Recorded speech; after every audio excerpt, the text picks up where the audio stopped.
Buenas tardes, entonces damos inicio a este tercer y último encuentro del ciclo sobre trabajo ferroviario y género. Estamos muy contentas con el encuentro que tenemos hoy y con la participación de quienes nos acompañan. Bueno, nos encuentran un día muy especial por la media sanción que en el Congreso tuvo el proyecto de interrupción voluntaria del embarazo en Argentina. Así que, bueno, es un día entonces muy emocionante. Y decía que también estamos muy contentas por las exposiciones que tenemos hoy, que vamos a escuchar en primer lugar a Guillermo Gómez, y luego vamos a escuchar la exposición de Florencia Duba sobre masculinidades en el trabajo ferroviario, en diálogo, ¿no?, entre Argentina y Brasil. Luisina, si quieres tomar la palabra. Bien, bueno, quiero decir unas palabras para referirnos al fallecimiento de Marta Bonaudo, quien fuera, bueno, compañera, maestra, directora del ISIR, y quien el año pasado, en 2019, cuando cuando fui a hablar con ella para comentarle esta propuesta de arrancar con un encuentro referido al trabajo ferroviario y contar estas inquietudes, no dudó en poner en disposición el ISIR. Marta siempre generando redes de trabajo, alentando a las nuevas generaciones, dando consejos sobre la profesión y también acompañando preocupaciones personales. Así que, bueno, mi agradecimiento a Marta siempre, y bueno, y trataremos humildemente de seguir con este trabajo colectivo, que bueno, que le damos este formato virtual este año, y bueno, y veremos en próximos años cómo seguir. Así que no quería dejar de mencionar a Marta Bonaudo como quien también formó parte de nuestras primeras preocupaciones en convocarnos a dialogar sobre el mundo del trabajo ferroviario. Ahora voy a presentar a Guillermo, que es quien va a comenzar este diálogo. Guillermo Gómez es doctorando en Antropología Social en la Universidad Federal de Río Grande do Sul, es magíster en Antropología Social por la Universidad Federal de Río Grande do Sul, hizo sus estudios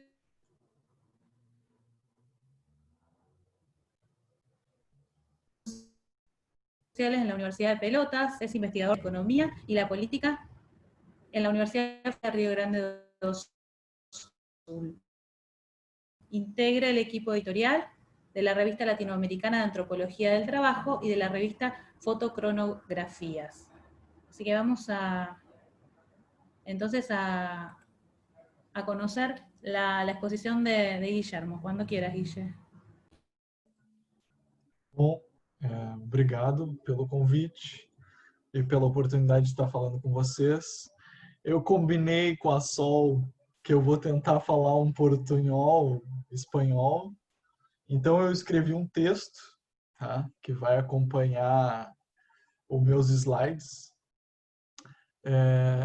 E qualquer coisa que vocês não entenderem, por favor, me digam. E também a ideia é que no debate a gente consiga aprofundar melhor. E eu vou... Daí no debate, eu acho que qualquer tipo de dúvida... Então eu vou tentar com o meu espanhol. Já peço desculpas de antemão. Tá? Então, me gostaria de agradecer a oportunidade de participar deste encontro sobre um tema que para mim é de grande importância, tanto em minha trajetória intelectual e acadêmica, como afetivamente. Então, gostaria de agradecer às organizadoras Luisina Agostini e Sol Godoy por la invitação, e, claro, as investigadoras e professoras que compartem este encontro, a doutora Silvana Palermo, a doutora Esmeralda Ballesteros e a doutora Florência Duva. É um prazer especial compartilhar estes encontros e ciclos de debates com vocês. algo que digo que o trabalho ferroviário se organiza em rede, né? Em Brasil, a principal empresa se chamava Rede Ferroviária. E estabelecer redes intelectuais e afetivas, também é uma forma de entender estas redes profissionais. Então, a ser parte de esta que estamos fazendo neste evento, e que conciliando diferentes perspectivas disciplinares e de diferentes países, é algo que tem que destacar-se. Nesta apresentação, que tem o título de Masculinidades e Trabalho Ferroviário, Diálogos entre Argentina e Brasil, vou estruturar, organizar alguns tópicos, né? Deixa eu ver, de minha apresentação. Primeiro, falar um pouco da trajetória de pesquisa, depois dos estudos de memória ferroviária, de antropologia visual, urbana e de trabalho. Depois, especialmente, da antropologia do trabalho e os estudos de masculinidades, os conceitos de honor, riesgo e gênero. E, por fim, falarei um pouco de etnografia e das masculinidades a partir de meu estudo de campo. Essa apresentação, comunicação, se basa em diversas publicações acadêmicas, em revistas científicas de antropologia, pero mais especialmente em alguns artículos denominado La Indignación Ferroviária, publicado na revista Iluminuras, Las etnografias de la duración y los deseos de memoria, publicado na revista Amazônica, e mais especial, La locomotora, el tren y el ferroviário, imagem e memória de uma masculinidade narrada, publicado na revista latino-americana de antropologia do trabalho. Então, é a partir desses textos que vou organizar a comunicação. Como cheguei no tema das ferrovias?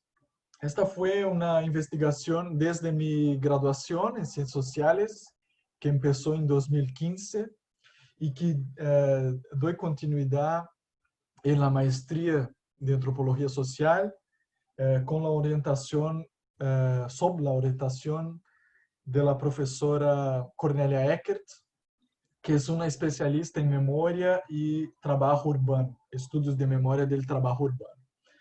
Esta investigação, que foi finalizada em 2018, estava centrada em entender um processo de desestruturação do trabalho ferroviário em Brasil e o abandono deste modo de transporte, dado que Brasil priorizou o transporte por carreteras, especialmente depois dos anos 1950. Esse processo tem como ponto significativo a privatização da rede ferroviária federal, uma grande empresa pública que, em seu esplendor, tinha como 150.000 trabalhadores. Vou fazer isso desde um ponto de vista etnográfico em la cidade de Pelotas, uma cidade média de 400.000 habitantes no sul de Brasil. E tendo como interlocutores de pesquisa trabalhadores e trabalhadoras e suas famílias, e como principal material etnográfico, suas memórias e suas narrativas de trabalho.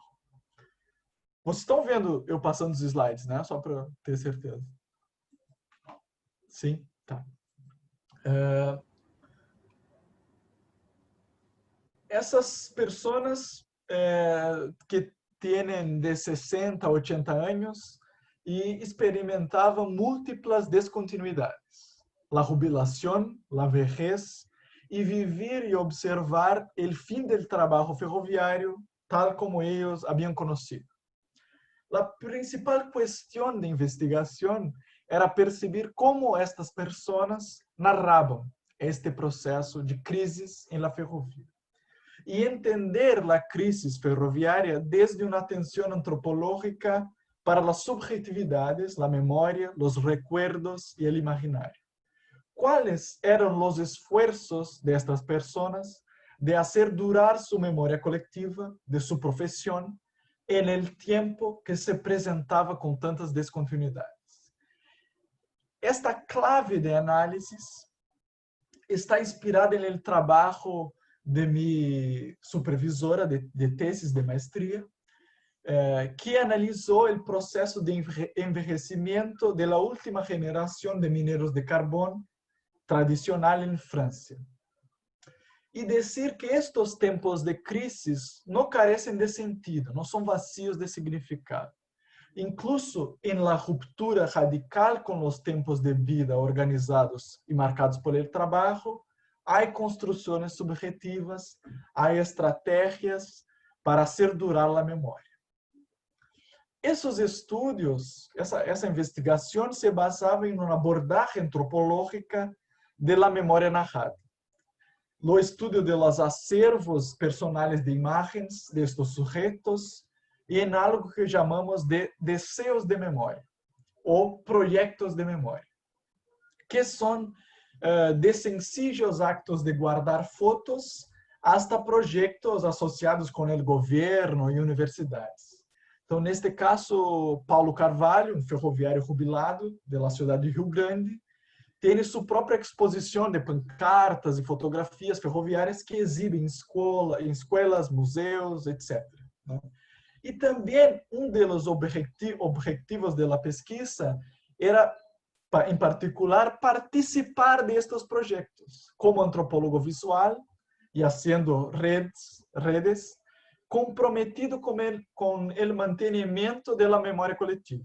Então, nesse caso também, com a pesquisadora Andressa Pereira, mestra em antropologia social, que pesquisou o sonido de los trenes em la cidade de Pelotas. Então, redes de pesquisa e múltiplos projetos desses sujeitos para fazer durar sua memória coletiva, né? E eu vou, enquanto antropólogo visual, participando, me aliando a esses projetos, né? E nesse contexto que se insertem minhas reflexões sobre masculinidades. Pero enfatizo que é uma masculinidade de sujeitos maiores e, em particular, uma masculinidade que está em las imágenes e em la memória. Como se narra a masculinidade em la memória de los viejos trabajadores? Desde o início de minha investigação, não he encontrado trabalhadores em ativo, sino jubilados, ancianos. Se tratava, então, de uma masculinidade diferente. Para entender isso, busquei na antropologia do trabalho como se discutia o tema da masculinidade. Especialmente no trabalho obrero, a masculinidade, que é um tema de gênero, aparece relacionada com o risco e o honor. Em la investigação de Cornelia Eckert, minha supervisora de maestria, e Marta Ciocari, que é uma referência muito importante da antropologia do trabalho, entre os mineiros de carbono, isto é claro, como o trabalho é uma herência familiar e também é uma parte integral de uma identidade masculina, né? Então, mineiro, interlocutor de pesquisa de Marta, disse: "El mineiro em geral é valiente e louco, porque trabalhador em seu sano juízo nunca deve bajar uma mina." Então, a ideia de que o trabalho é uma mescla de riscos e ser homem é correr estes riscos. A investigação de Hernán Palermo entre petroleros argentinos lo muestra bem. Como o trabalhador tem que suportar o duro clima, os acidentes, etc. Vou observar como isto aparecia em los trabalhadores ferroviários, né? Elemento fundamental, outro elemento fundamental dessa bibliografia de los estudos de trabalho, que se ha comentado aqui também por la professora Esmeralda, é uma forte influência de uma disciplina obrera ou de uma disciplina empresarial sobre a experiência das comunidades trabalhadoras. Então, a experiência de ser um ferroviário foi muito mais allá do trabalho.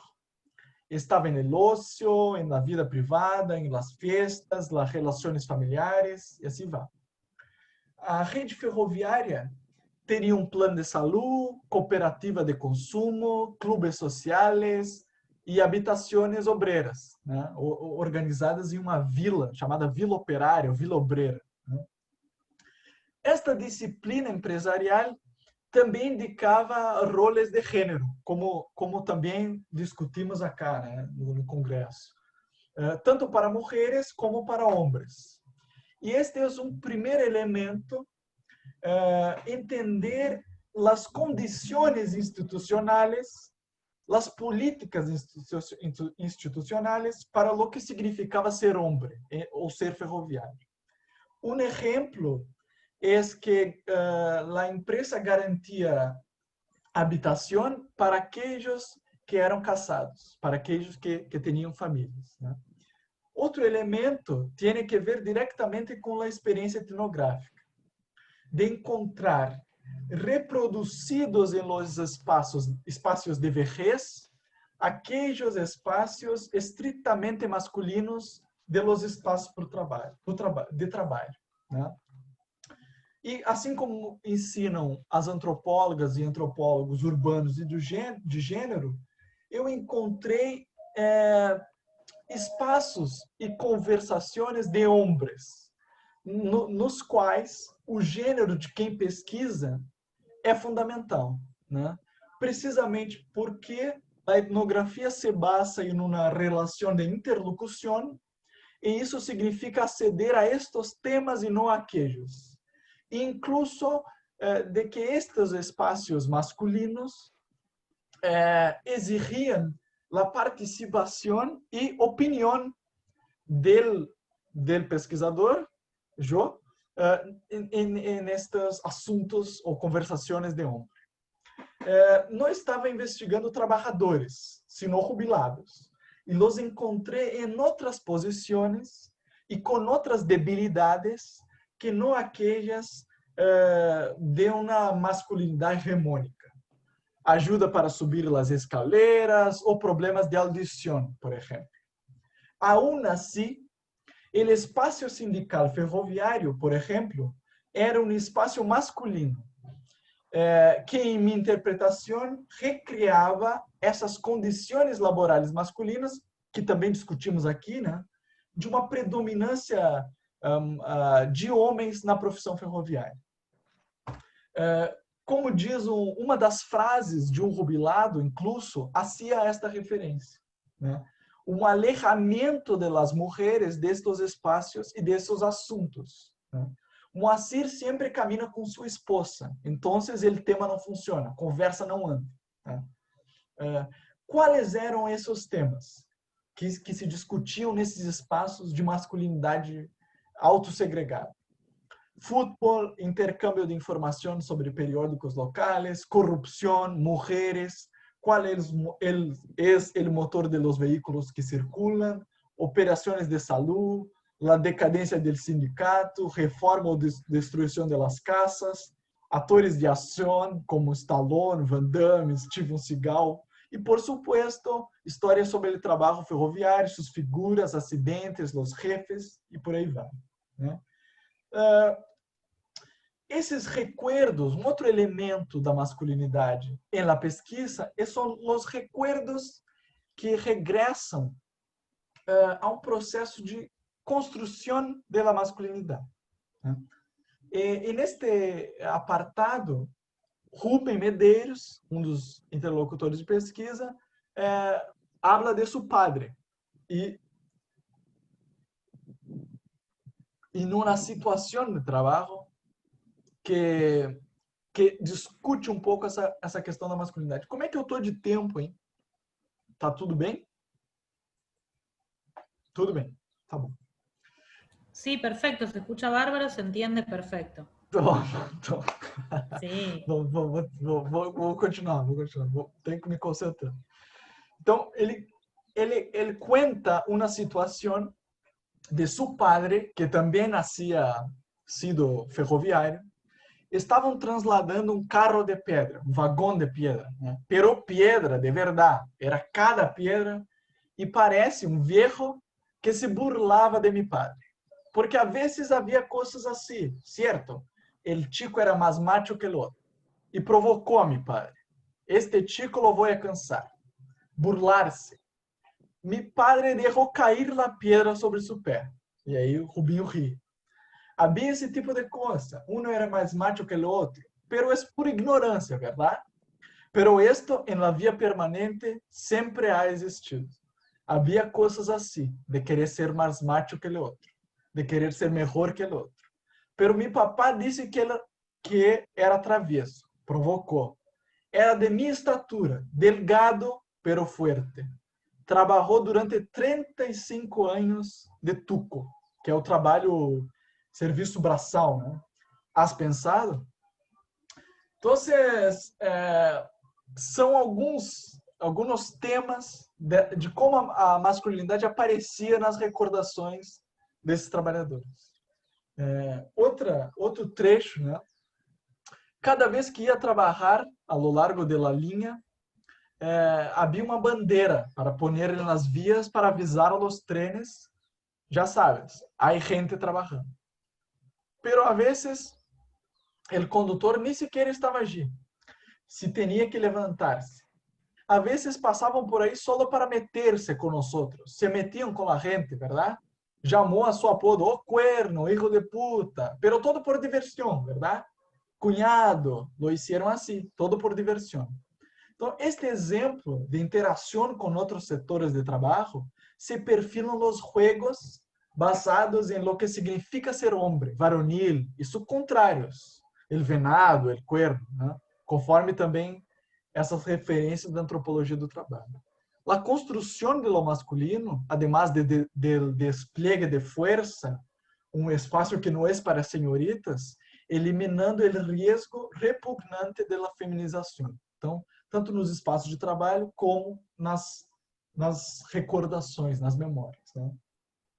Outro elemento da masculinidade que encontrei durante a investigação tem que ver com a etnografia entre os maquinistas, especialmente com um interlocutor chamado Orlando Chagas, que analiso com mais precisão em artículo, em que Chagas me habla de uma película de Denzel Washington, né? Em la que Denzel Washington, um ator hollywoodiano, interpreta o maquinista. E no artículo construyo uma ficção etnográfica no texto, acompanhando a ficção da película e os recuerdos de Orlando. Porque os hechos que sucedem na película estão contados desde a perspectiva de alguém que trabalhava como maquinista, lo que me hizo ter uma percepção totalmente diferente da película. E nesta película também estão construídos uma ideia do que é ser homem ou do que é ser maquinista, idealmente, e do que não se pode fazer enquanto maquinista e enquanto homem. Que en este caso es no controlar el tren. No se puede dejar que el tren haga lo que él quiera. El tren debe hacer lo que el hombre, lo que el maquinista dice que debe hacer. Otros elementos de género en estas descripciones de los maquinistas son los apodos que recibieron las locomotoras, que são apodos quase sempre sexualizantes e que se referem a uma relação de dominação e de feminização do veículo de trabalho, né? Então, se diz cachorrona, que em espanhol seria perra grande, né? O cachorro em espanhol como se para nós é um filhote, é um perro pequeno, né? Então eu não sei muito bem como traduzir isso, tá? Mas ou africana, pichirica, né? Tem vários apodos que recebem as locomotoras e isso é uma coisa que atentei a pensar. E combinado com a memória do condutor ou do maquinista, que um bom maquinista, um bom maquinista deve dominar o trem. E a figura del maquinista se feminiza os espaços de trabalho ou os instrumentos de trabalho, né? Assim como em outras etnografias, como a mina para os mineiros bolivianos, por exemplo, né? Que tem uma associação a uma feminização.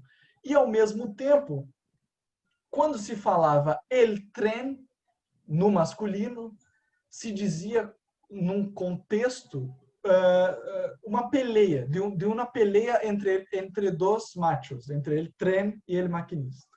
E quando se referia à locomotiva como um apelido feminino, se tinha uma relação de dominação. E para entender essa situação... Opa, parei, o que aconteceu? Para entender essa situação, regresso à novela de Émile Zola, La Bestia Humana, né? Onde essa relação, essa íntima relação criada entre a máquina e o maquinista está descrita, né? Então tem uma passagem do Émile Zola que é clássica, né?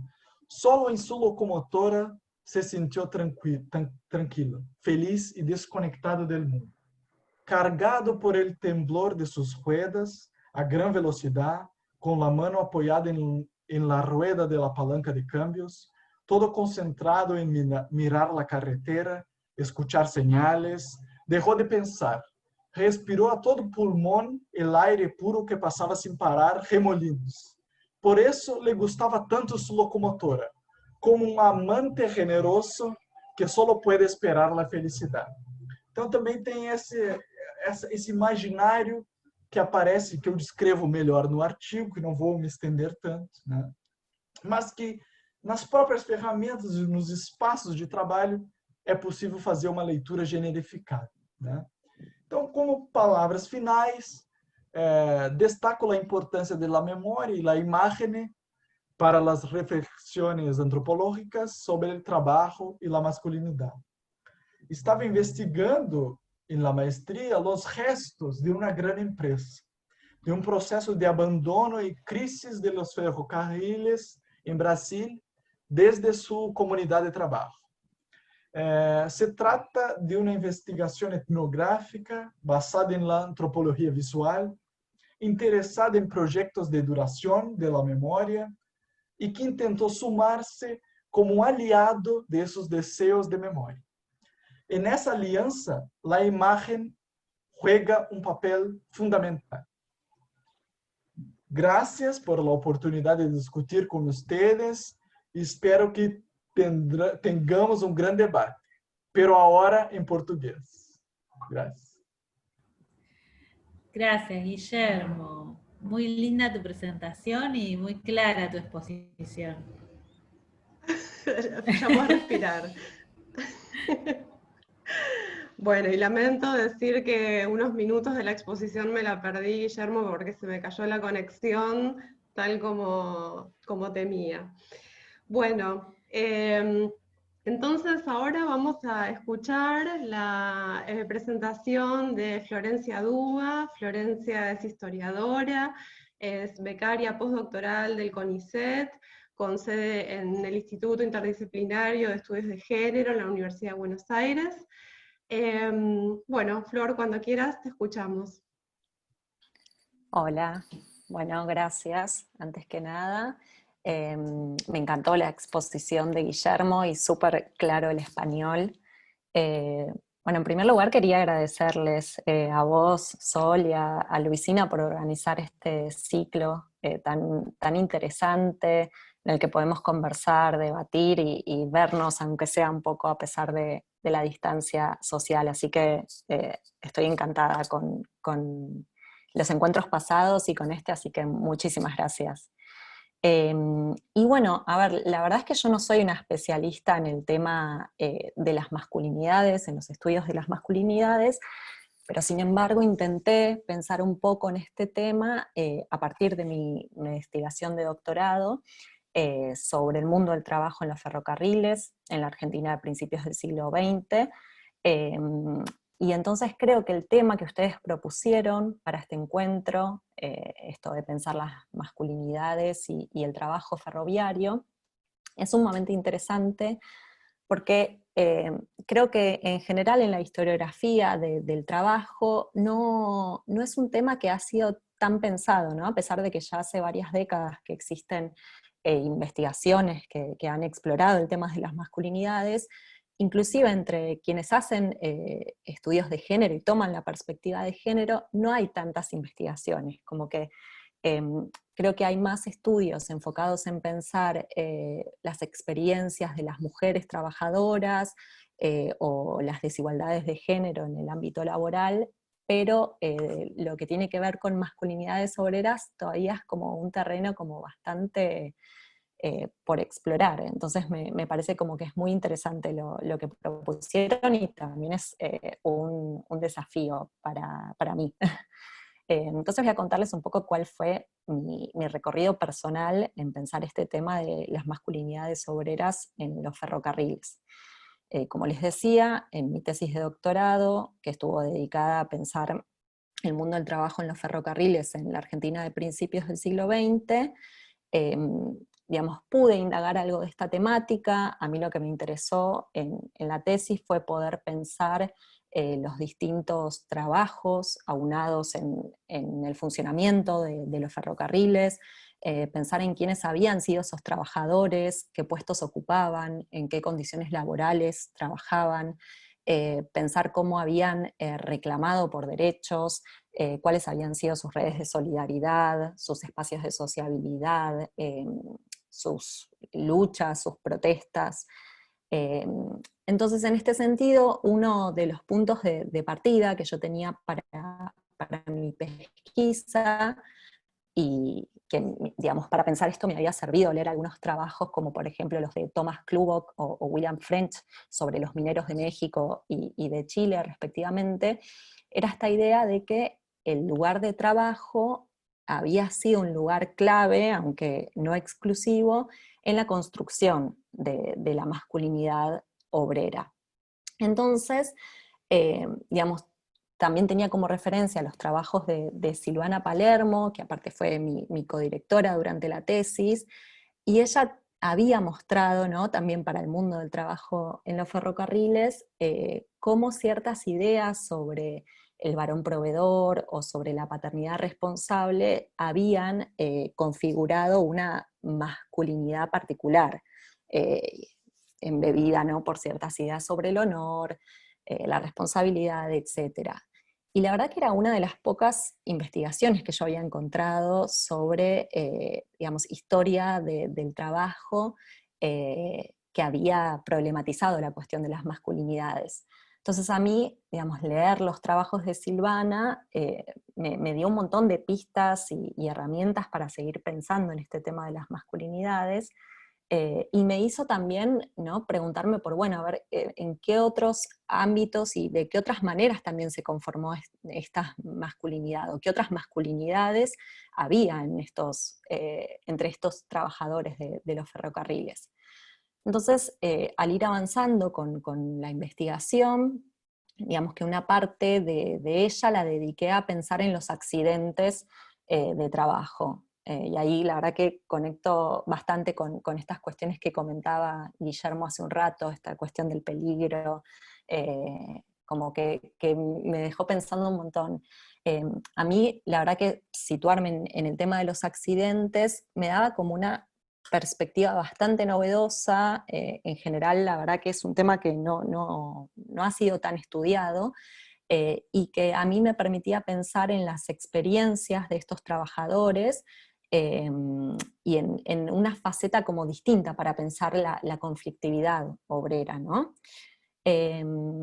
Entonces, nada, al mismo tiempo me parecía que el situarme en ver cómo se habían dado estos accidentes laborales, cómo los trabajadores habían vivido el problema de los accidentes, me podía dar algunas herramientas también para pensar cómo estos propios trabajadores habían ido construyendo algunas nociones sobre lo justo o mismo demandas por derechos.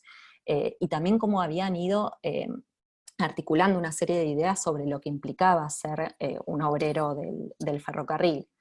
Entonces, tomando como fuente principal a los periódicos de los gremios ferroviarios, empecé a buscar noticias que informaran sobre accidentes o sobre los peligros, ¿no?, de la profesión, tratando de entender un poco cuáles habían sido los reclamos de estos trabajadores y de sus sindicatos, y también cómo los trabajadores vivían entonces estos peligros a los que estaban expuestos.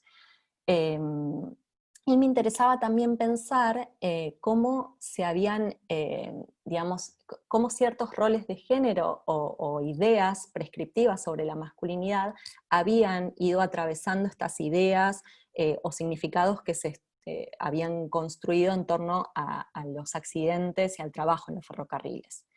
En primer lugar, igual me gustaría aclarar que estas prescripciones sobre la masculinidad no eran algo homogéneo, sino que habían de alguna manera acompañado esa heterogeneidad laboral presente en los ferrocarriles,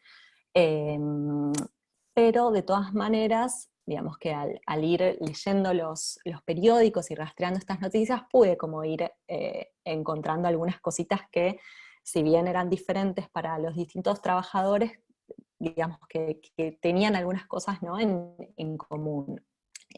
Por un lado, uno de los tópicos que apareció respecto a la cuestión de los accidentes era el tema del cuerpo y de la exposición del cuerpo a los peligros inherentes al trabajo en los ferrocarriles. Y esto era algo que atravesaba de distinta manera a los trabajadores de los distintos puestos. No era lo mismo ser un cambista que ser un maquinista o que ser un trabajador de los talleres. También leyendo los periódicos encontré que, además de noticias que informaban sobre accidentes o sobre situaciones de peligro concretas que se habían vivido, se publicaban con bastante periodicidad algunas reflexiones generales, ¿no?, sobre las características que tenían determinado puesto laboral o profesión, y que en general en esas reflexiones solían destacarse las responsabilidades y los riesgos que esa profesión conllevaba. Y de nuevo, acá me encontré sobre todo con reflexiones que hablaban sobre el trabajo de los cambistas o de los guardas de tren, o sobre todo, que fue lo que más encontré, sobre el trabajo de los maquinistas y de los foguistas. Y en el caso de estos últimos, de los maquinistas y los foguistas, que eran los encargados de conducir el tren, me encontré con que el periódico del gremio de estos trabajadores, La Fraternidad, publicaba de una manera, digamos, muy frecuente, era muy insistente con el tema de los riesgos inherentes de la profesión y de la entrega de los maquinistas y de los foguistas por su profesión. Entonces solía exaltarse el riesgo mortal que implicaba, ¿no?, el trabajo de conducir un tren, y en general cuando se hablaba de choques o de accidentes, ¿no?, sobre todo grandes, cuando se producían descarrilamientos y a veces eso implicaba que los conductores fallecían o quedaban heridos gravemente, aparecía esta idea, se construía en esas noticias esta idea de el trabajador entregado a su profesión, cuya responsabilidad y sus conocimientos no eran valorados ni por las empresas, ni por los pasajeros, ni por la opinión pública en general. Y aparecía también esta idea de el trabajador que cumplía su deber y que, llegado el caso, dejaba la vida por el trabajo. Hasta ese punto, digamos, llegaba la entrega de estos trabajadores. Y en los casos de los trabajadores de la conducción que fallecían, muchas veces en los periódicos de los gremios, al publicarse las noticias necrológicas, se transcribían los discursos que se habían pronunciado en estos actos de sepelio. Entonces, a partir de leer esos discursos, que en general eran pronunciados por sus propios compañeros de trabajo y de gremio, lo que yo ahí pude advertir fue cómo se configuraron ciertas ideas y significados sobre la identidad obrera, sobre la identidad gremial también y sobre la muerte en el trabajo. Y que en general estas ideas, ¿no? Que, digamos, contribuían a la construcción de esta figura del trabajador fallecido como un mártir o como un héroe. Y lo que encontré también ahí es que había muchos paralelismos con las muertes bélicas o con situaciones bélicas, ¿no? Se hablaba de héroes caídos, de estas víctimas del cumplimiento del deber, de los luchadores caídos o soldados del trabajo, en fin.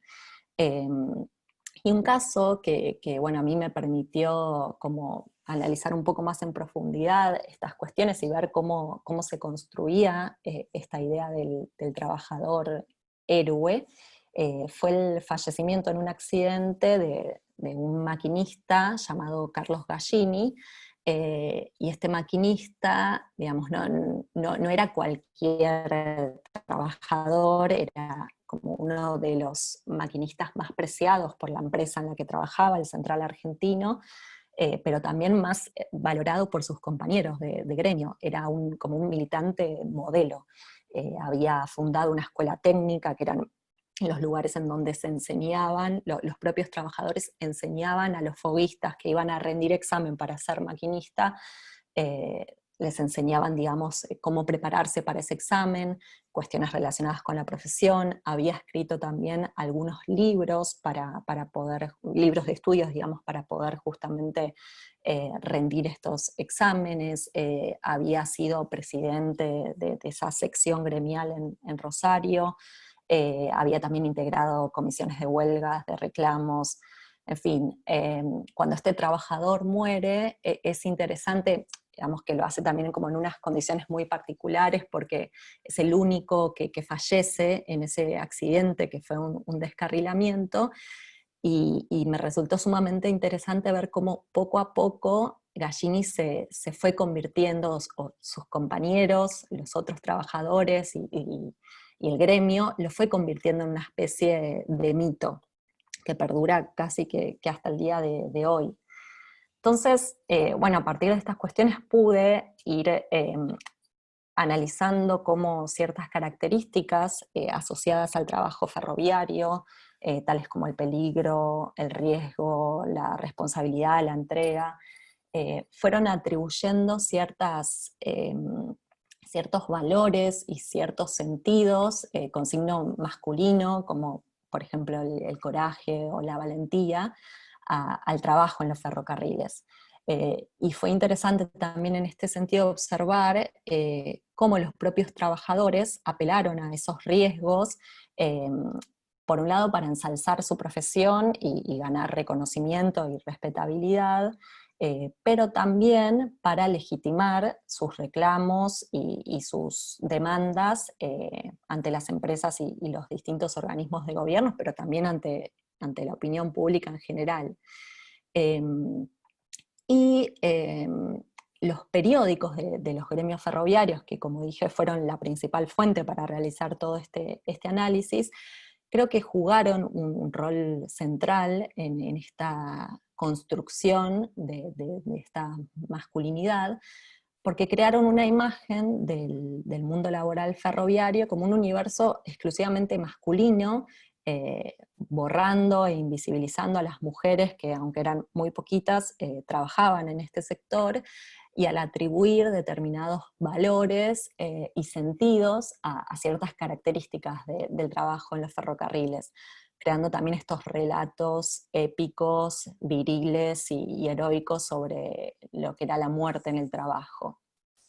Entonces, para ir cerrando, creo, a ver, que el análisis de las masculinidades ferrocarrileras no se agota en la cuestión de los accidentes, y en este sentido creo que es todo un desafío también pensar, digamos, qué otras masculinidades existieron en este mundo del trabajo, y también cómo estas fueron quizás variando en las distintas geografías o a lo largo del tiempo, o entre trabajadores de distintas ocupaciones, de distintas edades, nacionalidades y jerarquías, ¿no? Ese creo que es uno de los principales desafíos en los que al menos yo ahora estoy pensando.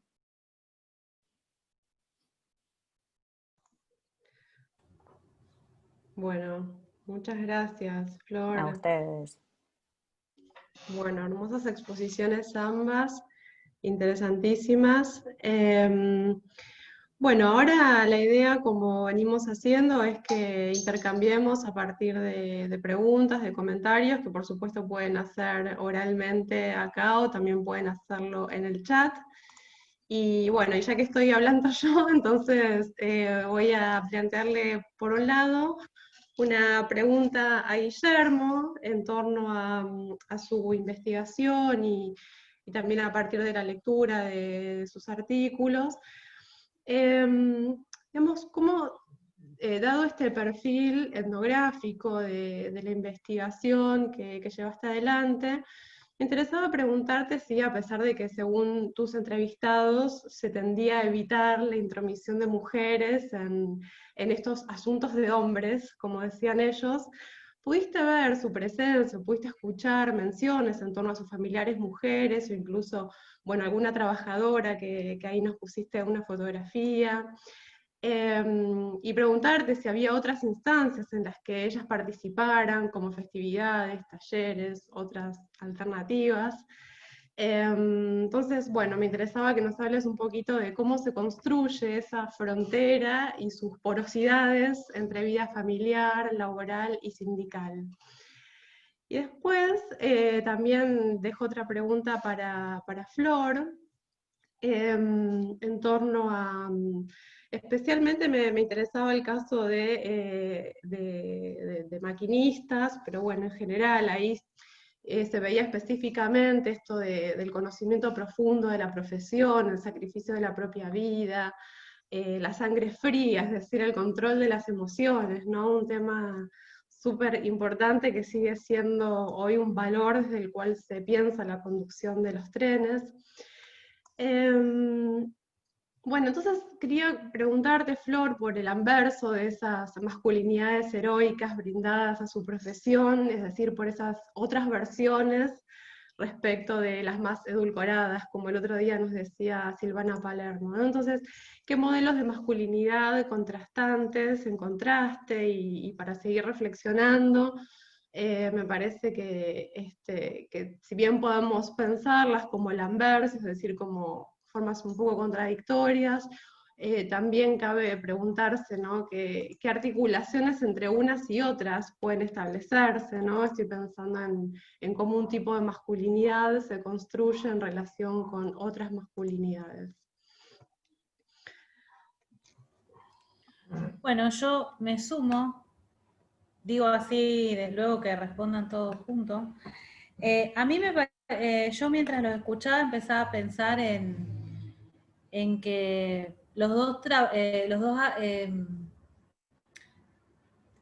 o que hay algo que tienen en común sus dos exposiciones, que es el tema de las identidades. Y yo pensaba, bueno, a ver, ¿quiénes eran? ¿Cómo se veían a sí mismos los trabajadores? ¿Cómo los veían otros, a estos trabajadores? Y yo pienso, bueno, ¿en qué medida los contextos de crisis, como dijo Guillermo, o los contextos también, bueno, de muerte, de accidente, de riesgo, influyen o condicionan en esta reproducción de las masculinidades, o en esto de afirmar determinados rasgos sobresalientes que deben dejarse en claro de qué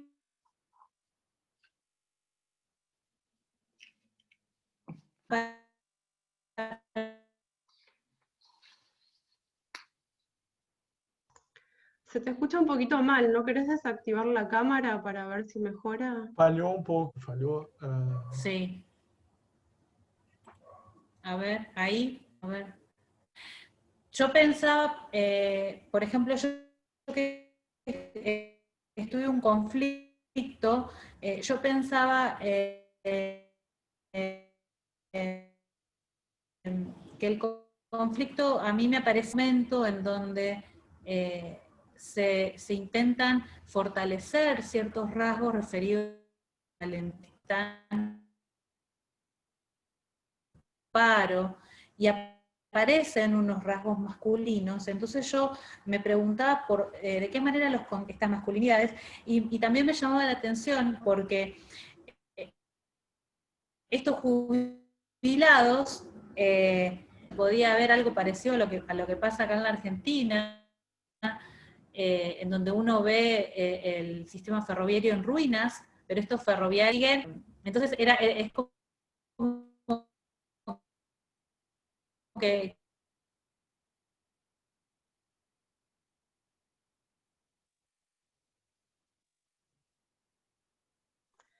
Bueno, hoy acho que es, ela hoy es el caiu. día que Não, sí. não. Eu peguei muito pouco da pergunta, anotei algumas coisas, mas... Era Sí. yo, no era yo, no. Como todos tuvimos problemas en distintos momentos, digo, ¿seré yo que estoy perdiendo conexión y no Me escucho fui. bien?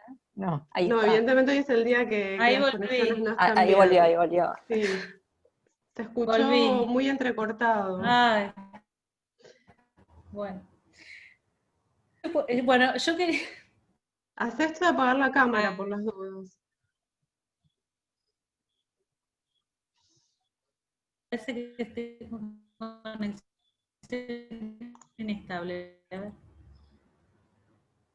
Investigación, cuando escuchaba las memorias de estos trabajadores ferroviarios en un contexto de desolación, en donde el sistema ferroviario no está funcionando, y la forma de presentar esta continuidad en una identidad.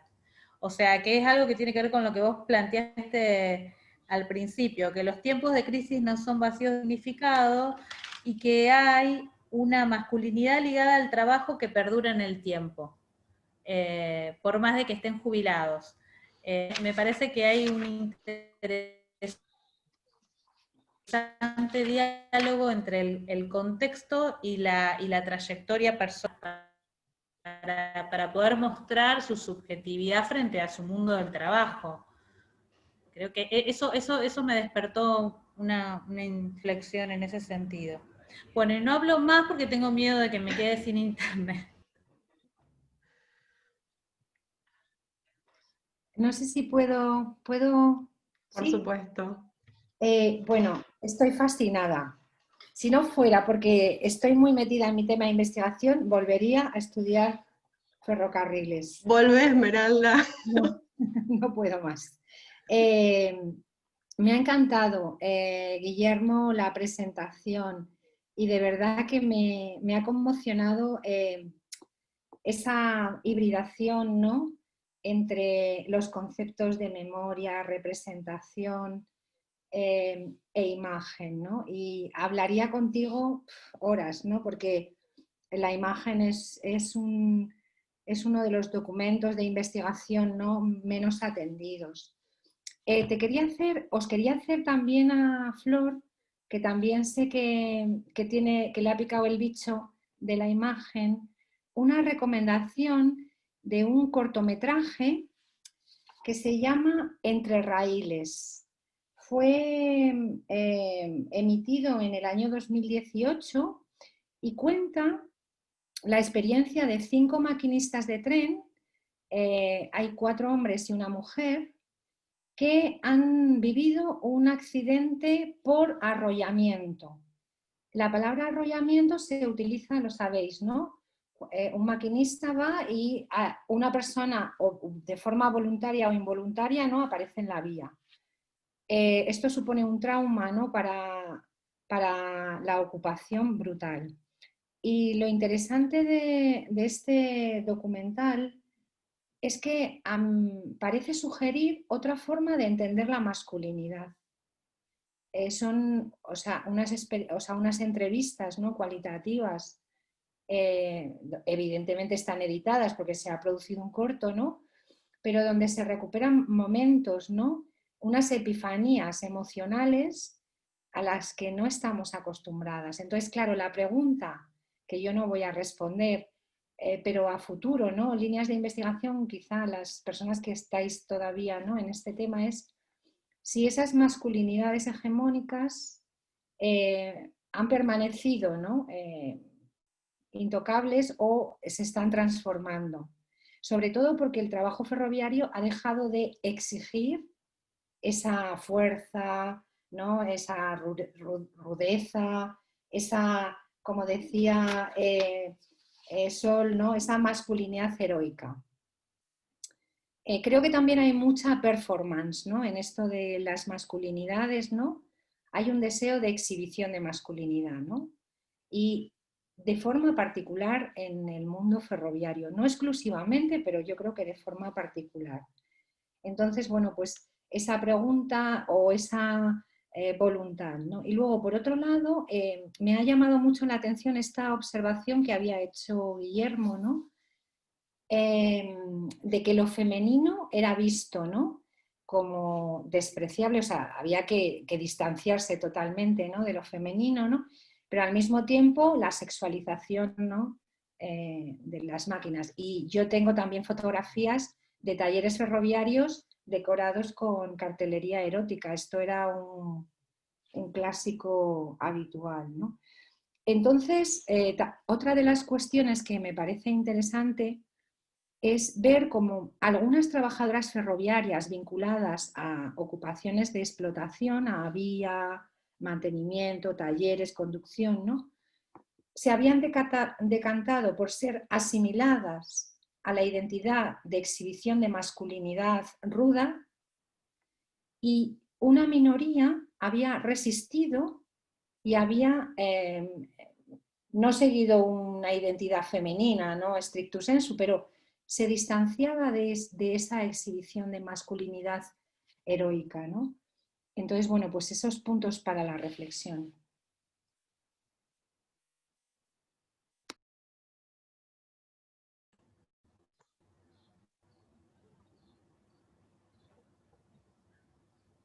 ¿Alguien más?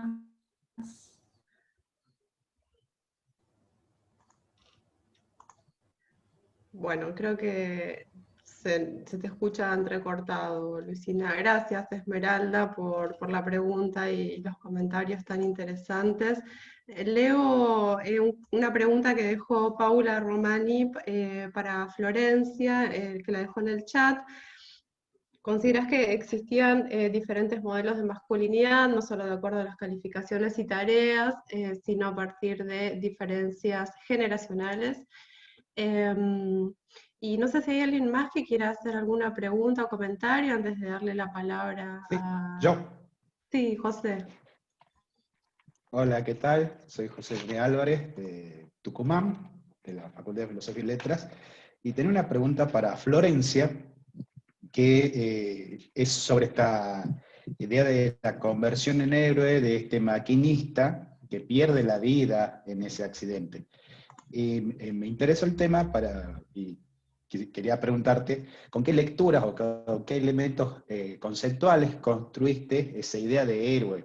Te lo comento porque, bueno, en el caso de Talleres Tafí Viejo, para 1955 también hay una construcción de un grupo de ferroviarios que son elevados a la categoría de héroes, pero no por las características que tiene este maquinista que participaba en toda la parte, bueno, sindical, sino por un accidente, en el momento en que en 31 de agosto del 55 Perón presenta su renuncia, hay una manifestación grande en todo el país y van estos ferroviarios en los techos del tren que va de Tafí Viejo hasta San Miguel de Tucumán y mueren porque tienen un choque con los cables de un trolebús.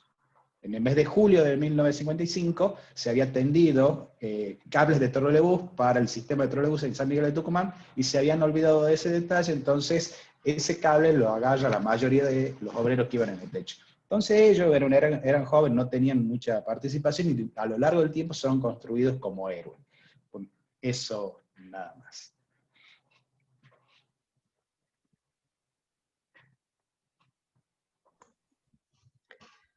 Gracias, José. Bueno, le damos la palabra primero a Guillermo, después a Flor y luego seguimos conversando si alguien tiene alguna pregunta más para hacer. Certo. Eu vou responder em português, devagar. Se vocês não me entenderem, vocês me avisam. Começando pela pergunta da Sol, tá? Mas, na verdade, eu vejo que as perguntas estão conectadas, estão muito conectadas, né? Tanto na temática da memória, da imagem e da masculinidade em si, né? Me parece muito interessante, e que é um tema que foi debatido aqui no Congresso, e que, como a gente tem 3 países, né, estamos lidando com 3 contextos internacionais diferentes também no Congresso, eu acho isso bastante importante, porque é uma característica do trabalho ferroviário esse vazamento da vida profissional para outras áreas, né? Então, nós temos uma influência do trabalho ferroviário na família, né, na vida cotidiana, na vida privada, na forma como as pessoas viviam, né, moravam, né? E colegas de trabalho eram também vizinhos, eram também parentes, né? Que tem a ver um pouco com a questão da herança também, né? E isso se suscita por uma série de políticas institucionais, então era um interesse da empresa ou daquele modelo de capitalismo de manter os funcionários por longos anos, longas décadas, dentro de uma empresa ferroviária. Esse é um primeiro ponto, né? E essa identidade que a Luizina vai puxando, né? A Luizina comenta sobre a temática da identidade, ela também está relacionada a essas políticas. Aí tem 2 tipos de interpretação que a gente pode ter. De um lado, um paternalismo empresarial. Bom, a empresa queria controlar, né?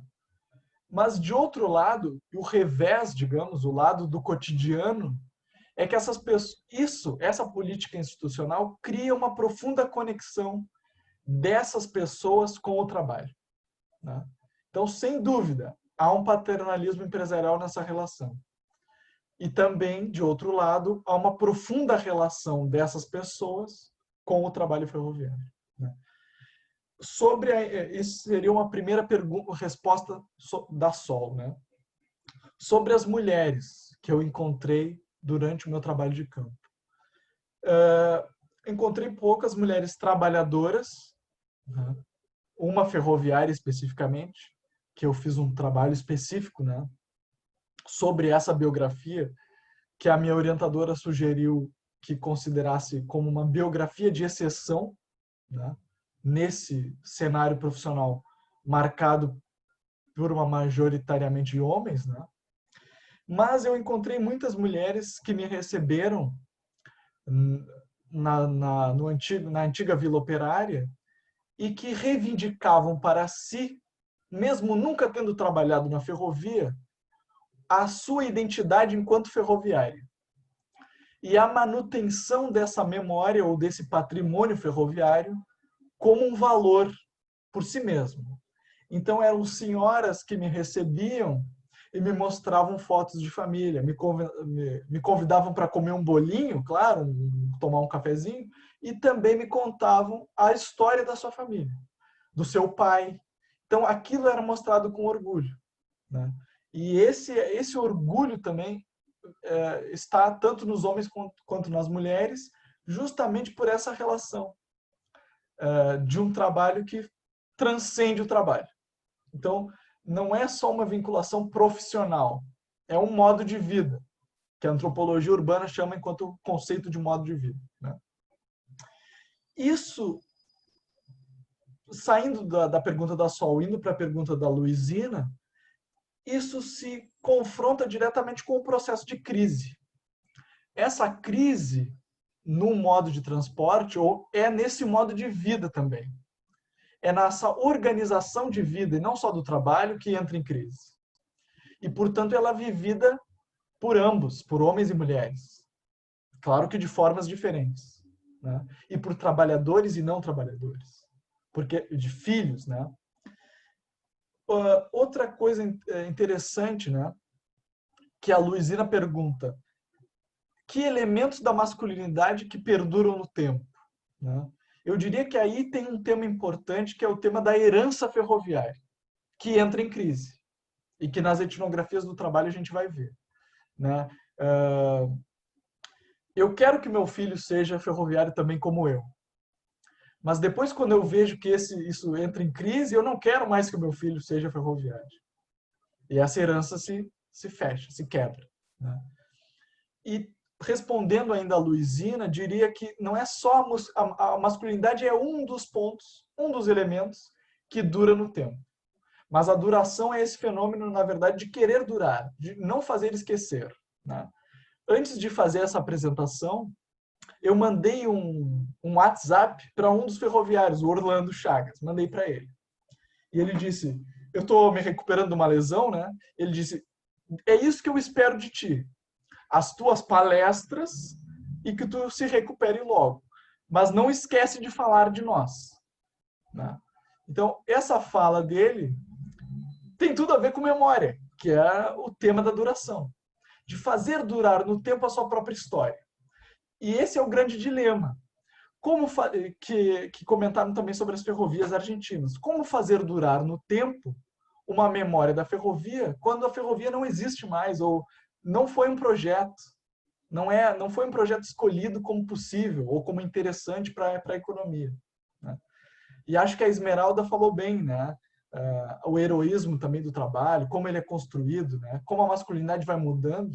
Eu diria que essa figura do ferroviário, como um patrimônio nacional, ela era um projeto nacional. Né? Os mineiros, a gente vai ver a mesma coisa. Os petroleiros argentinos, a gente vai ver a mesma coisa. Empresas federais que produzem um relato sobre a nação, sobre o país, associado àquela categoria profissional. Né? E depois se muda essa narrativa. E como fica essa categoria profissional quando essa narrativa muda? Né? A ferrovia não é mais importante, agora vamos investir na rodovia como principal modal de transporte. Né? Então essa masculinidade muda, assim como mudam as identidades. Mas o que eu enfatizo muito na minha pesquisa são esses, citando o antropólogo Yuri Rapkiewicz, né, o que ele chama de desejos de memória, desejos de memória. Né? Essa vontade desejante, e que a Andressa, que está aqui também, que é a pesquisadora das ferrovias, também mostra. Né? Essa vontade de querer que a sua memória perdure. Né? E ela entra em choque com a masculinidade também, obviamente. Né? E o próprio envelhecimento numa sociedade que tem como o valor, a produção como valor por excelência, também entra em crise esse modelo de masculino, do produtivo, do ativo, quando o cara não escuta mais, quando o cara já é com o corpo fragilizado. Esse é o estudo da memória. E, em última instância, é refletir sobre a nossa condição de finitude, de que somos seres finitos. Né? E de que estamos envelhecendo e morrendo. Né? Estamos sempre morrendo. Né? Essa é a questão do estudo da memória. Né? Como fazer durar a nossa história? Nós, intelectuais, escrevemos artigos com o nosso nome, esperamos que daqui a uns 50 anos ainda nos leiam. Né? Como fazer durar uma categoria profissional? Então é isso. Abro o debate assim. Obrigado pelas perguntas.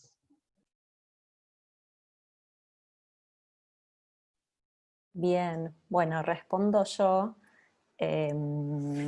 A ver, la pregunta de Sol por este lado B, ¿no? Estas masculinidades heroicas, me pareció súper interesante esto, Sol, que planteas de también cómo se podría incorporar inclusive también la cuestión de las emociones para pensar acá también los accidentes de trabajo, porque es cierto que aparece de manera recurrente esta cuestión de la sangre fría y del control de las emociones, y eso también aparece como una cualidad masculina.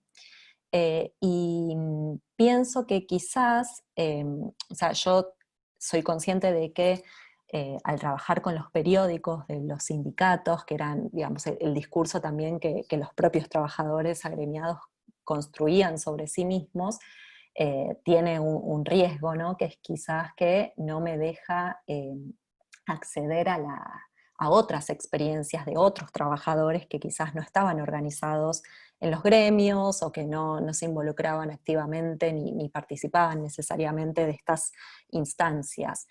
Pero sí, leyendo igualmente los periódicos, medio a contrapelo, encontré noticias sobre, digamos, como especies de llamados de atención que se hacían desde las páginas de los periódicos a los compañeros que no acudían a las asambleas o que no iban a las escuelas técnicas, estas escuelas que yo comentaba que organizaban los mismos trabajadores para enseñarles, sobre todo a los foguistas que iban a rendir examen para poder ser maquinistas, y que eran escuelas, digamos, que se mantenían a pulmón con el aporte, digamos, monetario de estos trabajadores, que muchos de ellos daban las clases a la noche, de manera, por supuesto, gratuita, para ayudar a sus compañeros. Pero, por ejemplo, me encontré, no muy seguido, pero sí con algunas noticias que se quejaban, en las que algún trabajador de la dirigencia escribió una carta quejándose porque los trabajadores no acudían a estas escuelas, insinuando que estaban pasando el tiempo en lugares, digamos, de moralidad dudosa, ¿no? En billares, jugando o tomando alcohol en las tabernas, o en prostíbulos. Entonces eso de alguna manera también me invita a pensar que, bueno, que más allá de esta construcción de los trabajadores como héroes, como sacrificados por la profesión, como trabajadores que dejan la vida por el trabajo, podía haber también otros tipos de masculinidad que no necesariamente estaban tan comprometidos ni con la causa gremial ni con la profesión, y que, bueno, digamos, estaban quizás con sus intereses puestos en otros lados. Y creo que quizás ahí habría que buscar en otros corpus de evidencias para pensar en estas cuestiones. Se me ocurre capaz, no sé, expedientes judiciales, por ejemplo, ¿no? Como para encontrar a estos trabajadores, pero involucrados en otros espacios y haciendo otras cosas que no hacían necesariamente en el sindicato. Eso por un lado. Y después, Luisina, no sé si llegué a entender la pregunta, si fueron el tema de las identidades, vos comentabas, y los contextos de crisis, si estos influyeron o condicionan la reproducción de las masculinidades.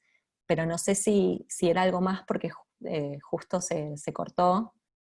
Era en el caso tuyo, digamos, estas situaciones de trauma, de riesgo, de accidente, si a vos te parece que efectivamente con discursos también que el sindicato a través de sus periódicos puede utilizar para dejar en claro ciertos rasgos de masculinidad que son necesarios a cumplir o requisitos a cumplir por quienes forman parte del colectivo de trabajadores. Era eso. Ahí está, perfecto. Sí, yo creo que efectivamente, digamos, esta cuestión que está aparte directamente relacionada con la precariedad del trabajo, porque si bien muchos de estos accidentes eran accidentes en el sentido de, bueno, cuestiones que pueden pasar y que no se pueden prevenir, muchos de otros, digamos que los trabajadores al narrarlos y al comentar y al denunciar estos accidentes, justamente lo que hacían era esto, era denunciar porque apuntaban contra las empresas y contra la falta de mantenimiento que hacían las empresas, o la desidia directamente, ¿no? Patronal, que no destinaba los recursos necesarios ni suficientes para mantener en condiciones el material rodante o las vías, o inclusive que recortaba gastos, digamos, ahorrando en la cantidad de trabajadores, y entonces los trabajadores tenían que trabajar más horas de las que en realidad debían hacerlo, o se les acortaban sus descansos, y esto sobre todo pensando también en una crisis ahora sí económica, cuando en 1913 se empiezan a mostrar los primeros síntomas de una crisis económica en la Argentina, que después se va a agravar, ¿no?, con el estallido de la Primera Guerra Mundial. Digamos, yo no pude contabilizar la cuestión de los accidentes, pero sí empiezan a aparecer con muchas más frecuencias denuncias de los trabajadores en los periódicos de sus organizaciones, hablando sobre la mal llamada economía, ¿no? Ellos dicen que hacían las empresas justamente recortando presupuesto, recortando personal, y esto hacía, según ellos mismos apuntaban, hacía que estuvieran más expuestos a sufrir los riesgos del trabajo. Entonces sí, creo que hay algo ahí, repito, me parece que no es la única instancia en la que se configuró y se puso en juego la construcción de una masculinidad. De hecho, bueno, Silvana Palermo ha mostrado, ¿no?, otras dimensiones de esta masculinidad obrera, más ligadas a esta cuestión de ser el varón proveedor y de realizar estas demandas en nombre de ellos, pero también de sus familias. Pero sin embargo me parece que sí hay algo que ahí se pone en juego y que tiene que ver con cómo se va construyendo toda una idea sobre lo que implica trabajar en los ferrocarriles, que está fuertemente asociada con determinadas maneras de ser varón y con valores que están embebidos de signos masculinos, esta cuestión de la virilidad, el riesgo, pero físico, de la cuestión del cuerpo, ¿no? Eso. Después esta cuestión que José pregunta de la idea del héroe de Carlos Gallini, no es algo que construya yo esa idea del héroe en Carlos Gallini, sino que es algo que pude rastrear a partir de leer esta prensa gremial a lo largo del tiempo, la prensa de la fraternidad, cómo ellos mismos hablan literalmente del héroe caído en el cumplimiento del deber, entre otras muchísimas cosas, ¿no? Como que Gallini es un luchador incansable, que murió como un héroe, pero que a diferencia de esos héroes bélicos que mueren, pero a la vez matan, ellos no solo que no mató a nadie, sino que salvó la vida de todos esos pasajeros que viajaban en ese tren que él estaba conduciendo.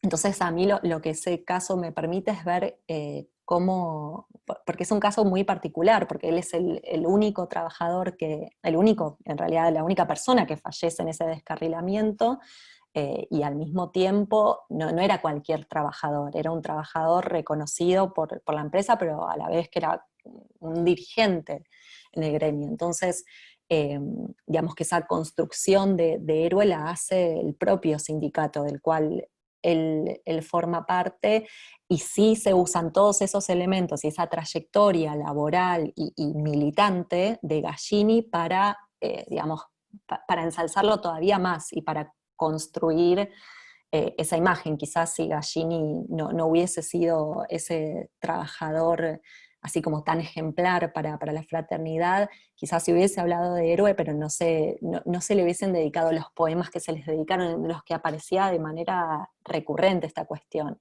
Y aparte es interesante ver cómo con los años se va cada vez como agrandando un poco más la historia y se le van añadiendo condimentos que al principio no estaban, como que él le dijo al foguista que se tirara para salvar su vida, y eso al principio, digamos, no aparece, y después, bueno, empieza como a aparecer, y digamos que es un héroe que va inclusive muerto, sigue haciendo acciones heroicas, o se le endilgan acciones heroicas que bueno, en los primeros años no estaban o no se le atribuían.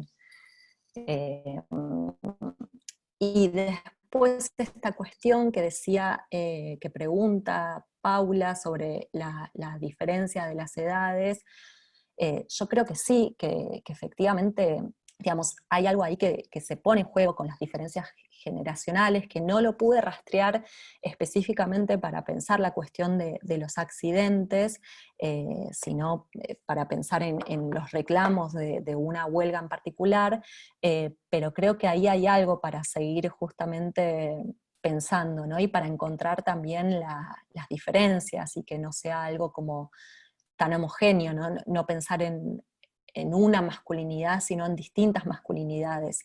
Y creo que la cuestión de la edad, sin dudas, ahí juega un rol, y aparte creo que también las distintas, esta cuestión etaria se conjuga con las distintas ocupaciones porque, no sé, por ejemplo, los peones de vía y obras de los ferrocarriles, que en general hacían trabajos, ¿no?, que implicaban mucha fuerza, sin duda eran trabajadores que tenían que ser jóvenes, y quizás un maquinista podía llegar a desempeñarse como conductor teniendo más edad. En 1915, cuando se sanciona la primera ley de jubilación ferroviaria, la edad está puesta en algo así como 50 y pocos años, digamos, pero de todas maneras para la época, ¿no? Era una edad avanzada.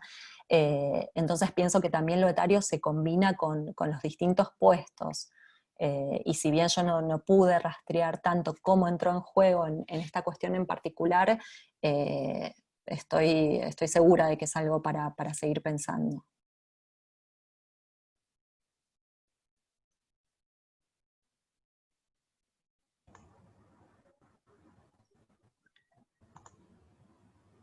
Bueno, muchas gracias por sus interesantísimas reflexiones.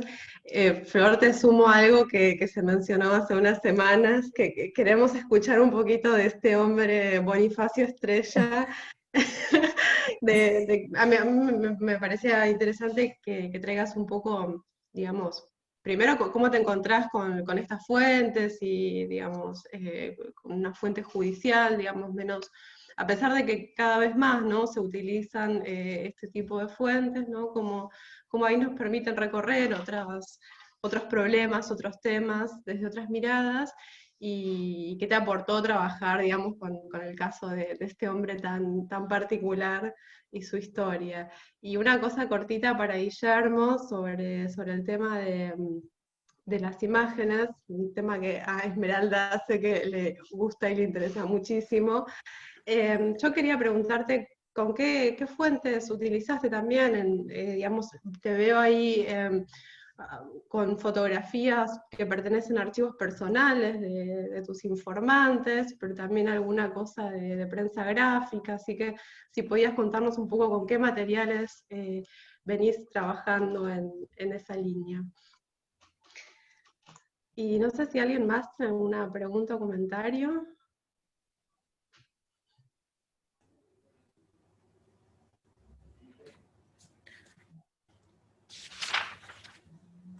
Yo tenía un par de cositas, ¿no? Sí, ¿Puedo ahora o después? Ahora. Ah, bueno, no, con respecto a lo que decía Florencia, en el caso de lo que vi de los obreros tafiseños, también son, la mayoría bueno, una de las características del taller ferroviario de Tafí Viejo es que la mayoría de ellos eran peronistas. Entonces, esa construcción de héroes también la van haciendo ellos a lo largo del tiempo. Y cuando hablaba de los accidentes y de ese caso de obreros no tan ejemplares que se dedicaban a ir a las tabernas, a los prostíbulos, hay otra cosa que a mí me llamaba la atención, o sea, no lo estudié, porque mi tema era otra cosa, y que está relacionada con los accidentes, y es un accidente, en el caso de Tucumán, para 1912, que tiene que ver con una práctica que hacían los trabajadores, que era de ir frenando los vagones. Esto es anterior a la introducción de los frenos de Westinghouse, que era un freno que lo controlaba el maquinista para todo el tren, y anterior a eso se iba frenando vagón por vagón. Entonces una práctica que tenían los trabajadores para llegar tarde o demorarse, ir ahí frenando el tren de a poco. Una de las medidas que toma la empresa es desactivar esos frenos y, bueno, en un momento provoca un accidente. Entonces todo esto sale a la luz a raíz de ese accidente. En una vez el dato te puede servir con ese tipo de prácticas. Bueno, eso nada más.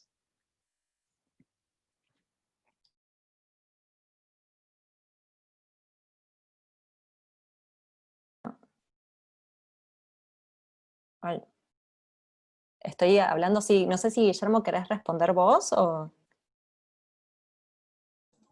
Você que sabe, se queres começar agora, também pode ser. Bueno, si querés voy yo le respondo o comento un poco esto que me planteaba Sol de Bonifacio, que sí, él de alguna manera encarna todo ese anverso por el cual Sol preguntaba sobre lo que era ser un héroe del trabajo o un trabajador comprometido con el gremio. Digamos que lo que yo pude encontrar para explorar un poco la historia de este foguista, un foguista que trabajaba en Las Flores, en un pueblito de la provincia de Buenos Aires.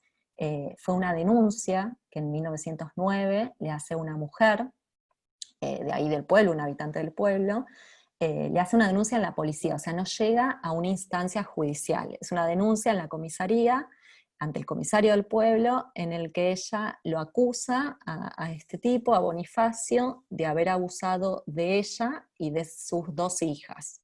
Una tenía 15 años y la otra 18 años, y básicamente lo que cuenta en esa denuncia es que este trabajador primero salía con ella, mantenía una relación amorosa, afectiva, no le había propuesto matrimonio, ella no había aceptado porque ella ya había tenido dos parejas y los dos, digamos, se habían marchado y ella no sabía nada de ninguno de los dos. Entonces entabla una relación, están conviviendo en la casa con Bonifacio, sus dos hijas, y en un momento ella empieza a notar que, según dice, que entre Bonifacio y su hija mayor pasaba algo. Y comprueba que sí, que pasaba algo cuando se entera que la hija está embarazada de este hombre. Y faltando un tiempo para que su hija mayor diera a luz, Bonifacio se fuga con la hija menor. O sea, estuvo con estas tres mujeres, se fugan y después dicen que están enamorados y que quieren estar juntos. El policía llama también a buscar a esta pareja fugada, los llevan a la comisaría, ahí declaran los dos y cuentan cada uno su propia, ¿no?, versión de los hechos y su propia perspectiva de esta historia. Y después también lo interesante de esta fuente es que hay todo unas páginas dedicadas a las propias reflexiones de este comisario que le manda la denuncia y el caso al jefe de la policía para preguntarle, a ver, bueno, ¿qué hay que hacer con esto? Que ellos decidieron que, bueno, que no van a hacer nada porque evidentemente estas mujeres, digamos, que se aprovecharon de él, que era el que trabajaba y al fin y al cabo con el trabajo familia, porque uno de los argumentos que tiene esta mujer cuando lo va a denunciar es que ella quiere que el tipo vuelva y que se case con alguna de las tres. Y habla ahí, ¿no?, de unas cuestiones al menos para mantener el honor de la familia. Entonces, bueno, fue muy interesante porque yo ahí me encontraba con un trabajador que claramente no aparecía en las páginas de los periódicos gremiales, que fueron una de las fuentes que yo más trabajé. Entonces era interesante y me daba algunas pistas para pensar justamente en otras prácticas de estos trabajadores. Y que quizás en la prensa aparecían, pero de manera indirecta, porque aparecían como, bueno, como llamados de atención a los que consumían alcohol o a los que no iban a las asambleas o no estudiaban en las escuelas, pero acá me encontré como con un caso más directo para pensar bueno, en qué hacía este otro trabajador. Así que no, fue súper interesante, la verdad. Intenté pensar algo con las emociones en ese caso en particular, y bueno, la verdad que sí, que es muy interesante. Y después lo que comentaba José de esta cuestión del freno, la verdad que yo no me metí tanto con las cuestiones quizás como técnicas de cuáles eran las causas, ¿no?, de los accidentes, pero sí pude reconstruir algunas cuestiones relacionadas más que, por supuesto, como yo trabajé con los periódicos gremiales, más que encontrar que los propios trabajadores eran quienes quizás, ¿no?, cometían alguna falta o eran negligentes, sí encontraba que o denunciaban a las empresas, o sí a veces se pasaban la pelota entre distintos, justamente no pensando en esta cuestión de las diferentes ocupaciones, entre los distintos trabajadores que en realidad, no sé, por ejemplo, un maquinista quizás involucrado en un accidente al cual la empresa culpabilizaba y quizás hasta podía caer en la prisión, como muchas veces en realidad acusaba al que daba la señal de haber dado mal la señal y que entonces, no sé, le había dado vía libre y el tipo había pasado y bueno, se había producido un accidente, pero había sido culpa de otro trabajador. Pero bueno, no me metí tanto en el pensar en las causas. Eso es todo. Si querés, Guillermo, hablar vos, ya está. Sim, só um comentário sobre o freio, né? Que em português se diz guarda-freio, que é uma profissão desse sujeito que ia em cima do trem, né? Ia girando um freio manualmente, assim, né? E freando. Essa é uma história. Tem uma coisa que eu acho interessante também, que eu fui acessando, era piadas ferroviárias, né? Como é que de onde é que entrava o humor nessas situações? E tem algumas que envolvem essa figura, como é que ele é construído, porque é um cara que está numa condição ali precária, né? Porque, né, fecha num túnel, o cara está em cima freando, né? Tem boas histórias a partir daí.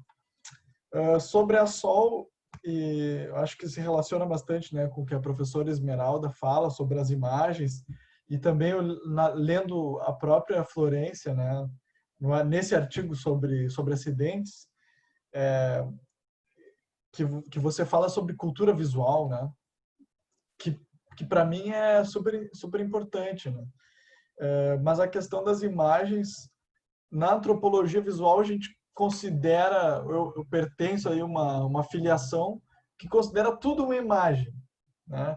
As narrativas são imagens também, né? Os sons são imagens, mas falando mais das imagens fotográficas ou de recortes de jornal, o principal acervo são os acervos pessoais, porque são acervos dos próprios trabalhadores e trabalhadoras e de suas famílias. E o próprio ato de ter um acervo, vou guardar essa foto. Por que eu guardo essa foto por tantos anos? Ou por que eu guardo um envelope que eu recebi o meu salário nos anos 60? Então, digamos, proporcionalmente, essa é a fonte principal, os acervos pessoais.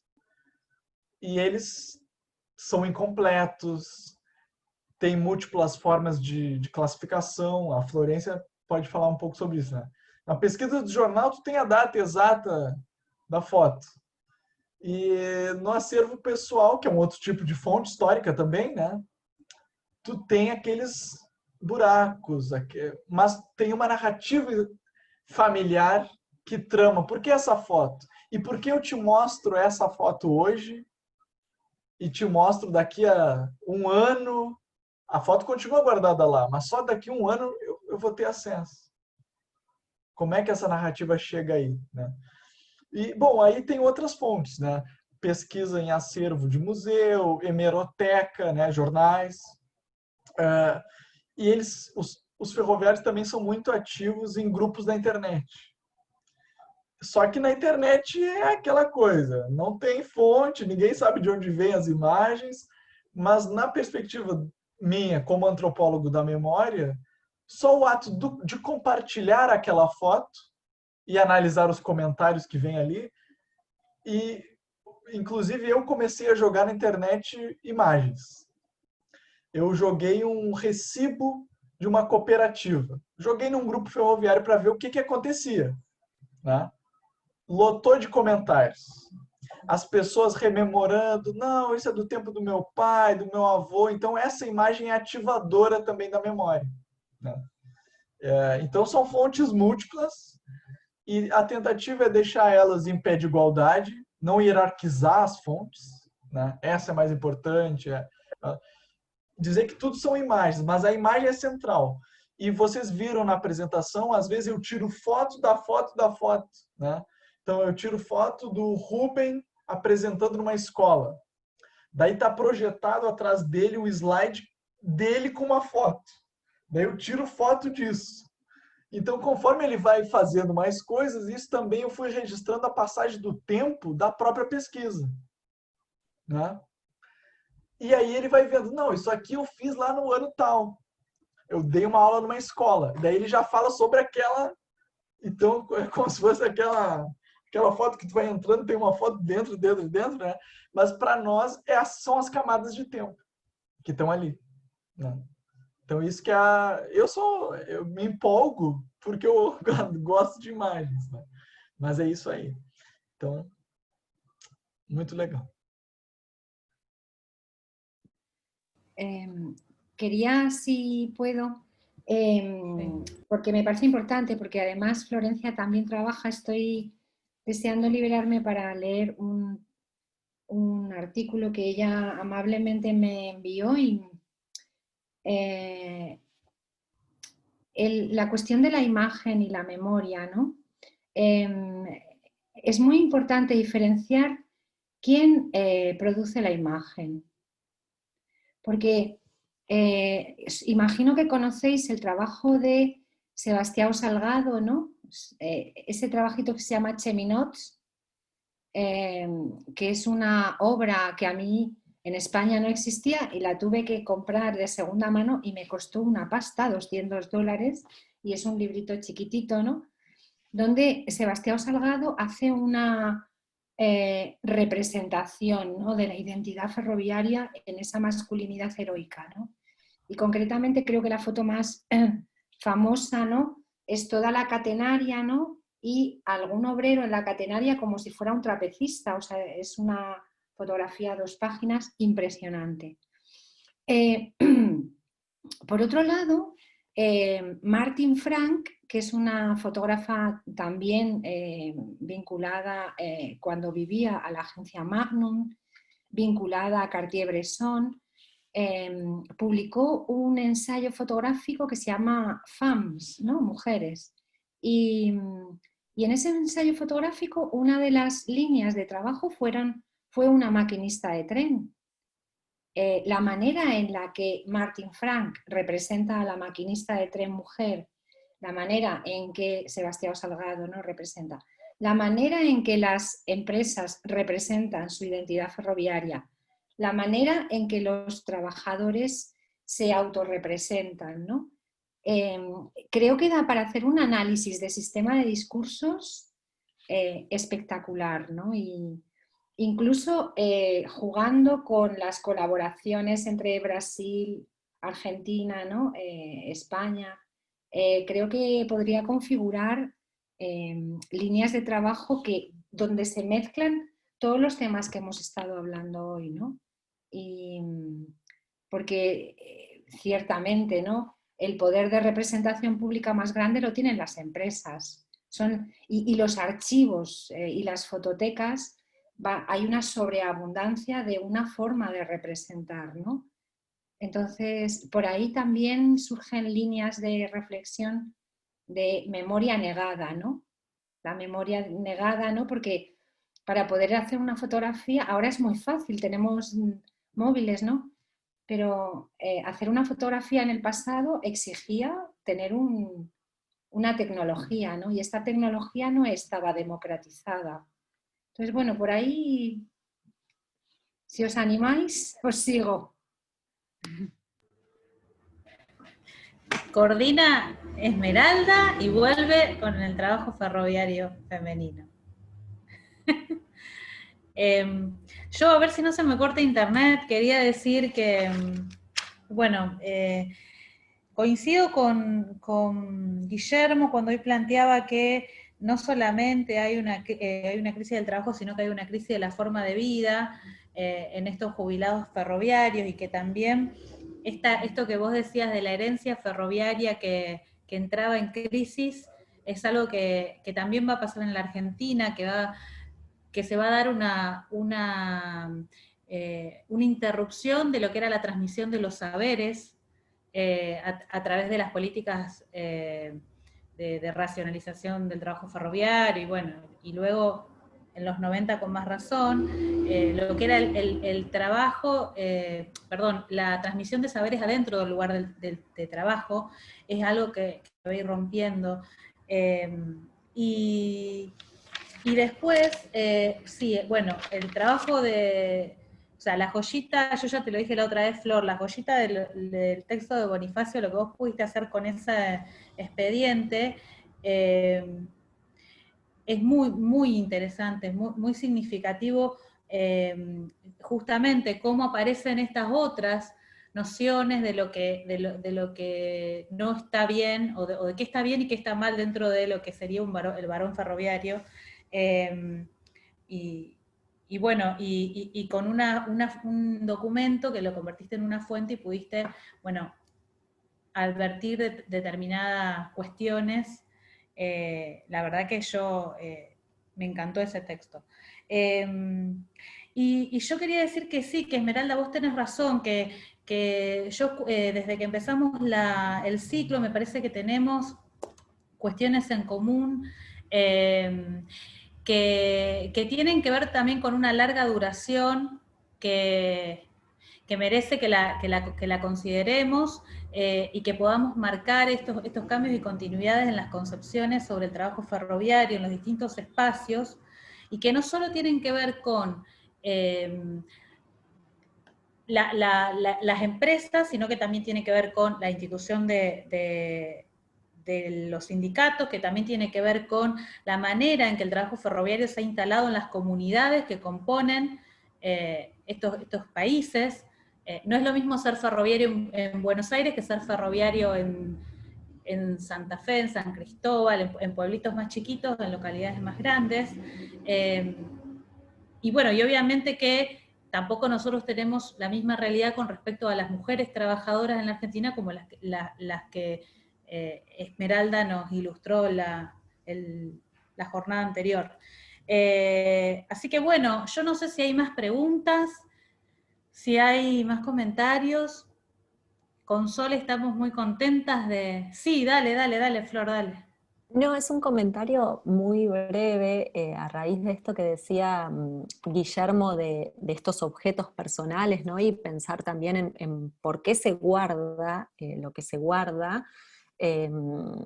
También pensaba ahí cómo entra, si se puede pensar, ¿no? El tema emocional. Yo estoy ahí igual con las emociones tipo que me persiguen, entonces como que también las estoy viendo en todos lados, ahora que ya me entré en esas, como que las pienso cada vez más en distintas temáticas, pero pensaba ahí que en esto que comentaba Guillermo de los objetos, y habiendo leído, ¿no? También algunos trabajos capaz que han pensado en lo emocional y los objetos personales, creo que también ahí hay algo para pensar en cómo entra en juego, sobre todo en estos trabajadores que vos trabajás y que como también entra en juego la nostalgia, me imagino, ¿no? Como esa añoranza por un pasado que ya no está, eso ya están retirados, y aparte los ferrocarriles, ¿no? Ya no son lo que era. En Brasil, en Argentina, bueno, el caso de España, por supuesto, es distinto. Eso nada más, como una pequeñez. Sí, con Sol hemos conversado sobre la necesidad de pensar en el ferrocarril como un objeto emocional. Eh, y sobre todo yo, ya que dijiste esto, yo pensaba que bueno, Guillermo trabaja con estas narraciones, con estas entrevistas. Bueno, yo también, y por ahí, bueno, sabemos que el entrevistado vuelve a pasar por su memoria, también interpelado por el presente y por lo que nosotros le preguntamos, digamos. Entonces, esta cuestión de la nostalgia, esta cuestión de sus decisiones, de sus participaciones o no, en qué procesos, van a ir dando lugar a estas narrativas sobre efectivamente sus experiencias, digamos. Y a mí también me pasaba esto de que, pero no sé, de paso te pregunto, Guillermo, yo no sé cómo es la política en Brasil referida con el acervo documental, si existen museos ferroviarios, por ejemplo, que, en donde, digamos, o si en estas comunidades, como en Pelotas, por ejemplo, vos te encontraste con alguna entidad que no sea la casa de tal trabajador que tiene sus cosas. En la Argentina hay toda una cuestión, o por lo menos a mí, para la segunda mitad del siglo XX, me aparece esto de la fragmentación de muchas fuentes, de que los trabajadores por ahí son un poco celosos de colocar sus cosas en algún repositorio y las tienen para ellos. Eso también es otra cuestión muy interesante que tiene que ver con estos de objetos emocionales, de lo que atesoran, de lo que quieren contar, de por ahí, de que reniegan de lo que ha pasado con el ferrocarril, de la desidia. Entonces ellos quieren contar una historia y como no saben cómo hacerla, en quién confiar, entonces aparece mucho esto de atesorar sus objetos y bueno, también sus memorias. No sé si en Brasil existe una política de poder recuperar o lugares ferroviarios o sea, o espacios de trabajo recuperados. Yo tuve la posibilidad de ir a Tafí Viejo y de conocer el Museo Ferroviario de Tafí Viejo, que es una experiencia interesante porque está dentro de los talleres que están en funcionamiento y está gestionado por trabajadores, que por ejemplo no es lo mismo que me pasó en la localidad de San Cristóbal, en Santa Fe, en donde el Museo Ferroviario fue conformado a partir de docentes, digamos, de docentes preocupados por la historia de la localidad. Entonces, de hecho, no hay tanta participación de los trabajadores, pero el caso de Tafí Viejo, por ejemplo, me fue muy significativo cuando fui, porque ¿quién hace un museo? ¿Quién decide establecer un museo? ¿Quién decide elaborar un discurso para contar una historia? Da cuenta, digamos, de qué historia quieren contar, de qué objetos quieren mostrar, de eso. Entonces, por ahí, no sé en Brasil, Guille. Bom, muito bom. Eu queria retomar algumas coisas, né? Mas começando por essa já, que está quente, né? Eu acho que é muito parecido com a Argentina no sentido que tem diversas situações, né? Esse meu colega de mestrado, Yuri Rapkiewicz, pesquisou isso, pesquisou especificamente o patrimônio ferroviário. No Rio Grande do Sul, que é o estado aqui do Sul, né? A gente tem desde pessoas morando nas estações, porque depois que a ferrovia foi privatizada, daí eles fazem o que a gente chama no Brasil de um puxadinho, né? Então estende a casa um pouquinho, mora na estação. Até estações que foram encampadas pelo poder público e se tornaram museus, né? Então tem diferentes situações do patrimônio. Tem aqui na zona metropolitana de Porto Alegre, onde eu estou, tem o Museu Ferroviário de São Leopoldo, né, que é um museu bastante referência porque tem um acervo. isso é bem importante do ponto de vista da antropologia. Eu acho que tu tocou num ponto muito importante, que é como é construído esse processo de musealização. Desde 2015, quando eu comecei a pesquisar, tem um processo lá em Pelotas de musealização. E eu venho acompanhando os bastidores desse processo. Porque o que vai entrar, o que vai sair. Que história que nós vamos contar, que história que nós não vamos contar. Que escolhas, quais imagens, quais não. Que é um tema por si só interessante, né? Isso se conecta com algo que a professora Esmeralda coloca. Quem produz as imagens? Quais as diferenças de poder ou de perspectiva que quem produz as imagens investe nessa produção das imagens? E como ela disse, nos acervos a gente vai encontrar um discurso oficial, né? A vantagem de ser da etnografia é que tu vai tramando pelos discursos não oficiais, mas mesmo assim, como nós somos de uma tradição da escrita, nós também solidificamos memórias. Nós também fazemos processos de seleção. O que entra, o que sai, a história de quem que nós vamos contar, quem é um personagem forte, quem não é, né? São escolhas. E que, como uma fotografia, ela fala muito também do que está fora do quadro, né? Do que sai fora do quadro fotográfico.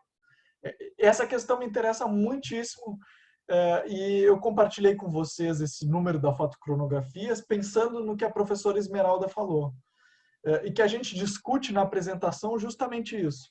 Nós vivemos hoje num mundo de imagens. A gente é bombardeado de imagens todo dia, de muitas coisas. E a gente se pergunta nessa edição, que imagens do trabalho que a gente recebe todos os dias, do trabalho dos trabalhadores, das trabalhadoras. São imagens que a professora Esmeralda falou, do marketing, das empresas, das propagandas. Essas são as imagens do trabalho hegemônicas, né? Que imagens do trabalhador, ou que figuras de trabalhador e trabalhadores essas imagens constroem? E que imagens que os trabalhadores têm de si? Tem um artigo muito interessante da Luísa Dantas sobre o trabalho doméstico no Brasil, que ela fala isso. O trabalho doméstico ele tem uma pecha, um preconceito, um estigma. E esse estigma sobre o trabalho doméstico ele é muito imagético, é muito nas imagens. E ela, como antropóloga, fotografa as trabalhadoras domésticas com elas. A gente trabalha muito com isso, né? Com diálogo direto. Isso aqui é a foto que eu tirei de ti, o que tu acha disso? E a ideia é tentar ser o mais dialógico possível do ponto de vista da imagem, que a pessoa se reconheça na imagem. E a gente escreve um pouco sobre isso na apresentação da Fotocronografias. Mas esse debate, ele é, como a professora Esmeralda colocou, gigantesco, né? E muito importante, porque as imagens são assim, centrais para essas disputas de sentido do capitalismo contemporâneo, digamos assim, né? Na imagem está essa disputa muito clara, né? Assim como no patrimônio, o que entra, o que sai, né? Que história contamos, né? Fiquei pensando muitas coisas, né? Da Florência, sobre nostalgia e emoções. Isso é um outro, né? Mas é muito legal, porque tu vai pensar, isso tem a ver com patrimônio, né? Essa memória é uma memória de uma exploração também, de um processo de exploração do trabalho, de violências do trabalho, né? De trabalho bruto, de abuso, de não ter, tu que pesquisou os acidentes, tu sabe, de não ter equipamentos de proteção, de trabalhar sobre o relento, a chuva, sol, frio, neve, o que for, né? E ao mesmo tempo os caras se lembram com como era bom esse tempo. Então a nostalgia ela apresenta as contradições da memória, né? Mostra como é inventiva a memória. Como ela não é, o Legoff fala isso, né? A memória não é buscar um objeto antigo num baú. Ela é a criação, né? Ela cria no presente. E a nostalgia, especificamente do trabalho, nós estamos discutindo trabalho aqui, ela evidencia essa contradição. Pô, é uma memória da exploração, em face a um presente que também está em crise, que também é precário, né? E por isso, essa é a minha pergunta, né? Como durar no tempo? Se nem o passado é tão bom, nem o presente é ainda pior. Como se rememora? Como faz durar essa memória e por que ela é importante? Né? Essa que é a questão. E o trabalho, por ser isso, por ser essa contradição, e as imagens, e o imaginário e a memória é uma das fontes de acesso. Foi a minha escolha, né? Mas é uma das possibilidades. E da tentativa de evidenciar essa contradição.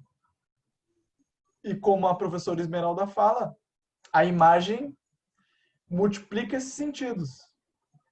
Porque ela possibilita 1001 interpretações, né? Mas já falei demais, desculpa. Tô fora. Gracias por compartirnos el link de la revista esta que parece interesantísima. También Ricardo Gómez nos comenta en el chat sobre la fundación de un museo en la localidad de Almafuerte, en Córdoba.